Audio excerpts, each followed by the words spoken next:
Weche moko en ni jad bura ma kaunti ma Homa Bay Joyce Osogo Bensouda wuok oko kendo kwa jatend piny William Ruto kaachiel kod duolo nogo mochung' ne tayo yiero e pacho kae kod tong' mar kor gwenge IEBC mondo mi orang yore makende mar keto kwe e pacho kae motelo kaachiel kod bang' yiero mar 2027. Bensouda mane loso e kinde nyasinindo mano mar sidho yanga chenro mano mar tuke ma idendo kaka Bensouda Super Cup 2026 oluwo ni nitiere jotelo mamoko ma gie thuolo nindo osechako tiyo kod jonjore e monjo josiasa wetegi. I want to say that we are in a democratic space. And democratic space doesn't mean that if you want to compete with me, you pay women to make noise wherever we are. You are wasting your time. Be objective. That shows how blank your brain is. Come with policies. Come with your strategic plan. Don't organize things which are evil.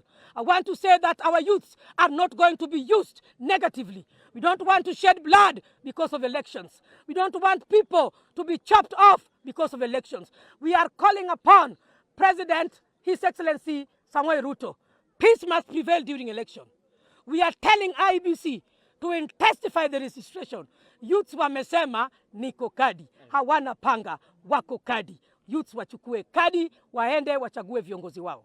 And I want to say that all key stakeholders and all leaders, if you truly have youths at heart, this is a tournament that you must come out and support. Amen. I want to call all of you wherever you are, engage the youths. Let us know what we are taking to parliament. Let us know what we are sharing as leaders. Let us know and give them feedback on our delivery since we were elected. I want to say that I'm standing on my 10-point agenda, very clear and clean. ICT infrastructure, market. I'm doing markets and I've constructed, of course, two. I have one in Kabondo. I have Ratanga in Dewa.